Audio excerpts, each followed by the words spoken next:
firstborn Cain, which means brought forth. It speaks of hope.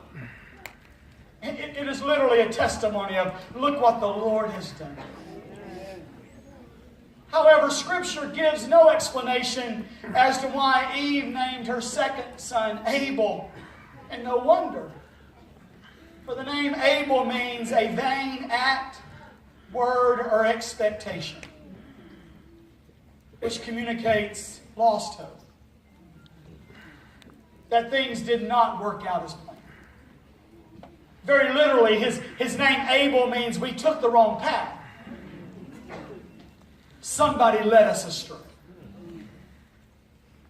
There is no explanation as to how long between the births of these two sons. Scripture just says later, and there's no way for our to know how long later was. But it is obvious that with Cain's birth, there was still some hope, some expectation that the painful results of Adam and Eve's disobedience would not be nearly as drastic as God had explained. But by the time Abel came along, that naive expectation had been shattered by the painful reality that was the result of their sin. From the less than 2-verse explanation of their births, the end of verse 2 leads us into their adult worlds by explaining that Abel kept the flocks. He was a shepherd. Cain was a farmer. And over the course of time, the complete Jewish Bible says at a very appointed time, these two now grown men presented offerings and worship to God. And verse 3 explains that Cain brought some of what he had harvested.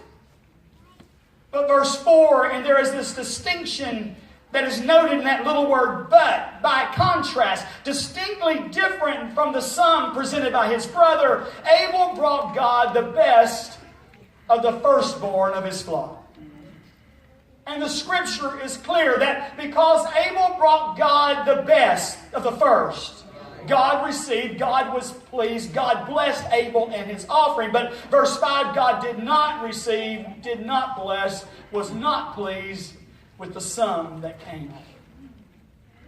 Now, unlike the concept of God that some people have, God did not strike Cain dead because Cain did not give him the best of the first. God did not even kill Cain when Cain did kill his brother. God did not receive it, did not bless it, was not pleased with Cain's offering. But when Cain got mad and resentful that his brother was blessed when he was not, God explained, verse 6, Cain, there's really no reason for you to cop an attitude. There's no reason for you to get so worked up over something that can be resolved so very easily and quickly. Just give God the first, and you too will be blessed. And Cain, you desperately need the blessing because sin is looking for an opportunity to destroy you. Here in this primitive setting, God is establishing an eternal principle of the blessing that comes upon giving God the first and the best. 10 chapters later, Genesis 14, this is a principle that Abraham embraced and practiced, and there is no questioning how Abraham was blessed. His blessing continues to this day. Beginning several thousand years before God ever gave the law to Moses, there is this eternal principle that begins being woven throughout Scripture of the blessing of giving God our best, our first. Into the New Testament, God continues to validate and confirm that this is an eternal principle that He honors and blessings. When in the red letter words of Christ, Matthew 6:33, Jesus promised that when we place His kingdom first, when we give God our best, that He's going to bless us. He will supply our needs and He will add to us everything that has been promised. Somebody say amen. Again, several thousand years after the events of Cain and Abel in Genesis 4, when God empowered Moses to lead the Israelites out of Egypt, these descendants of Abraham had been immersed in Egyptian culture for over 400 years. And the reality was that they in no way reflected or identified with Abraham's understanding and relationship with God. And so when God gave the law to Moses, God defined every aspect of lifestyle and worship. And in these chapters, upon chapters of instruction, God also detailed for the Israelites the step-by-step process by which the Israelites were to give God their first. In an economy of agricultural currency, their offerings came from their harvest and their flocks.